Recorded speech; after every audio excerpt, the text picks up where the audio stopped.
So I have a question for you. Off the top of your head, could you sing any music from Star Wars? Bum, bum, ba-da-bum, bum, bum, ba-da-bum, bum, bum, ba-da-bum, bum.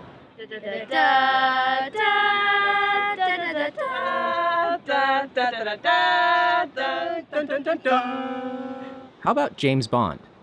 Dun, dun, dun, dun, dun, dun, dun, dun, dun, dun, dun, dun, dun. Na na na na na na na na na na na. Harry Potter?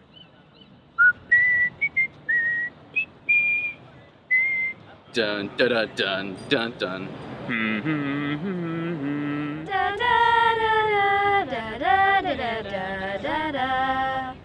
My last question. Can you sing anything from a Marvel movie? I'm like the biggest Marvel fan that I know of. I can't think of any of the songs. Remember one of those. No. No. Oh, I wow. should know this, but I don't. Shit.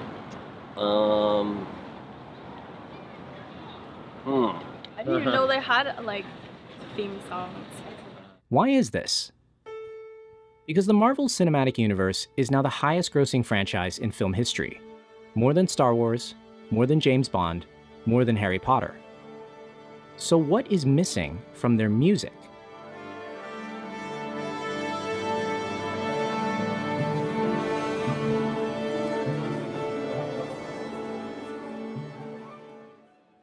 The first problem is that most of the music doesn't evoke an emotional response. Take a look at this scene from the first Iron Man. Day 11, test 37, configuration 2.0. For lack of a better option, dummy is still on fire safety. If you douse me again and I'm not on fire, I'm donating you to City College. All right, nice and easy. It's kind of hard to hear it.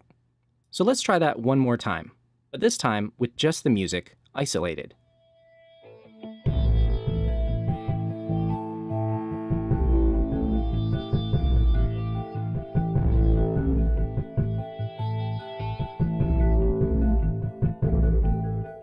Did you have an emotional reaction to that music?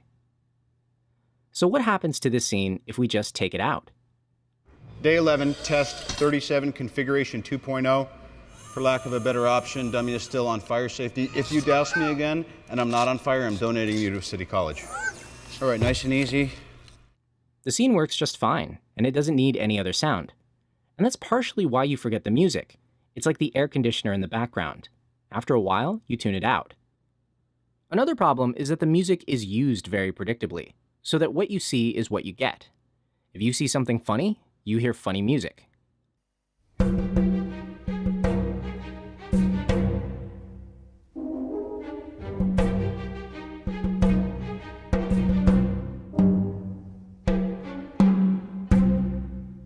If you see something sad, you hear a high note on the strings.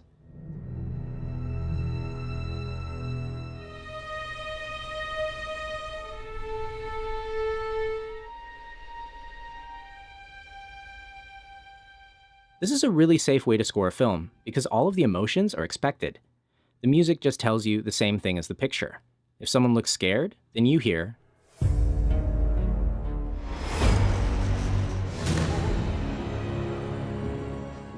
And this is the second reason the music is forgettable. It never challenges your expectations.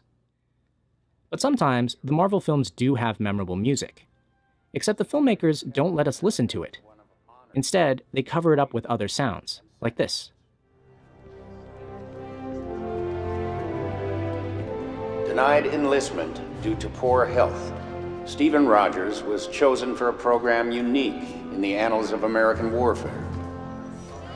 One that would transform him into the world's first super soldier. That narrator is just telling us things we already know, and he distracts us from the emotion of the scene. So how does this moment play without that distraction?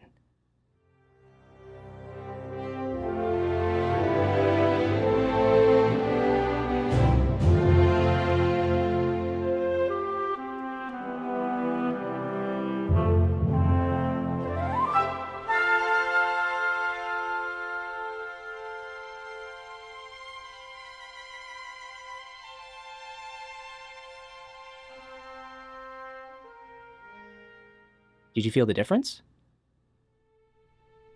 Film music is incredibly subjective, and it goes through trends. And over the last 20 years, there's been a cultural shift. Nowadays, a lot of filmmakers feel that music should not be noticed. That's a contemporary thing that I've heard very frequently. It's not supposed to be noticed. Right. But why is it not supposed to be noticed? I grew up on Alfred Hitchcock's films, Bernard Herrmann, and I noticed every note. Right. I find it a little bit baffling why that seems to be the consciousness of music and film. But there is one thing we haven't mentioned yet, and it's very important. Today, blockbuster movie scores are composed through a particular process, and that process starts with one controversial element. Danny, you groaned earlier when someone mentioned temp music. The pros and cons. For me, temp music is the bane of my existence. It's my job to make the director forget everything he's heard in the temp. I won't listen to it but once. I'll never listen to it twice. And if they're addicted to it, it's just going to make my job harder. Let's back up a second. Temp music is when you're editing a film and you take music from another movie and use it temporarily in your cut, like this.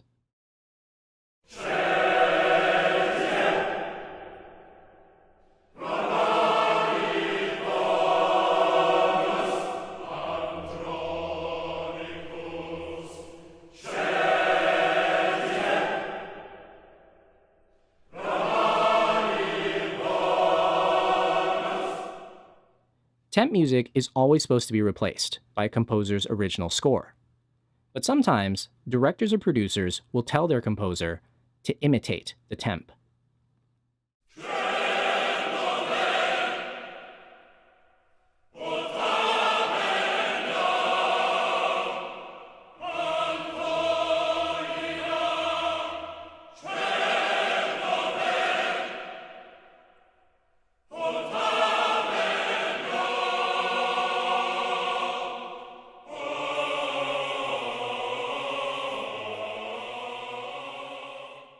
To our knowledge, this is the only time a studio has publicly apologized for imitating temp music.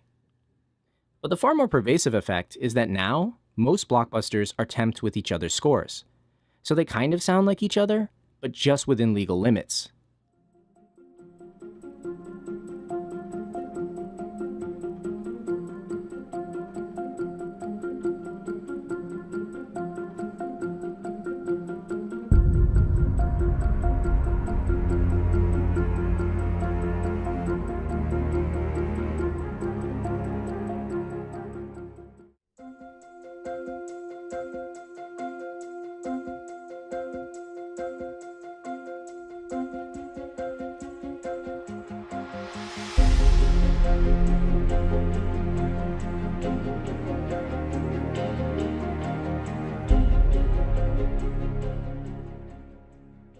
And as the Marvel franchise has become more popular, now other films sound like they were temped with Marvel music.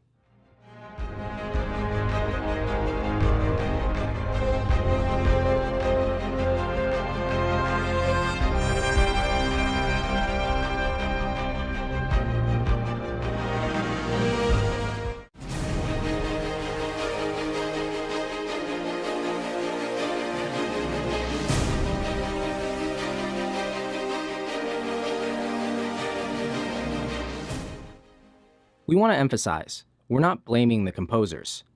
Things don't get this way unless it's systemic.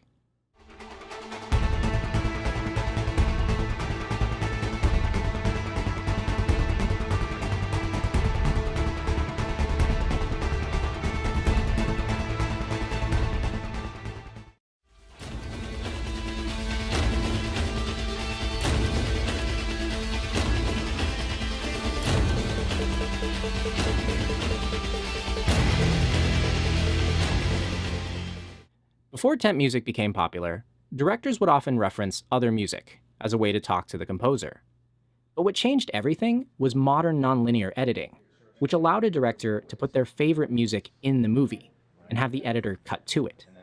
Oh, you're using mixdowns? Yes, so we'll just write. Now, a director points to the temp and says, "Make it like that." And it's not because the music is the right choice, but because they've listened to it again and again and again for hours and hours and make a new DVD they watch at home when they go back, and then another version the next day with the same music. And at some point, the music sticks to the picture. Any good music They could sticks. spend a year with it before you arrive. Of course, so it's possible. And when you take, by the way, when you take that music out, often the cut isn't right because they're cutting to something that it's very frustrating. Part of the frustration is that filmmakers just reuse things that worked in every other movie, so you end up with the lowest common denominator. Remember this? Let's try something different. So earlier in the film, Thor convinced his friends to do something illegal, and he was banished. Now, they're doing something illegal to find him. He's not asking for their help. They're giving it willingly. What if we heard this feeling in the music?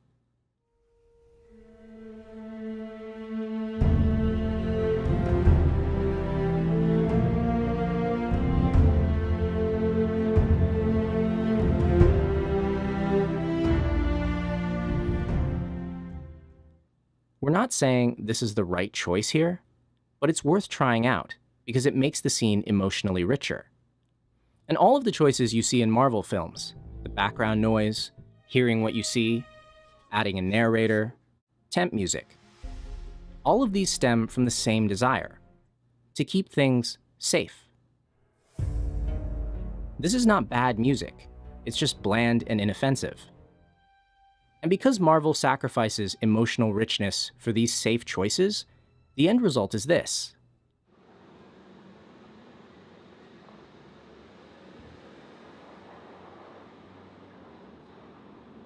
Ooh, Marvel? No. Oh, wait, it's Superman? I. So what is missing from Marvel music? Risk. The kind of risk that creates an emotional connection with the audience, so that they carry the music with them. People do not remember safe choices. Only bold, original music can do this.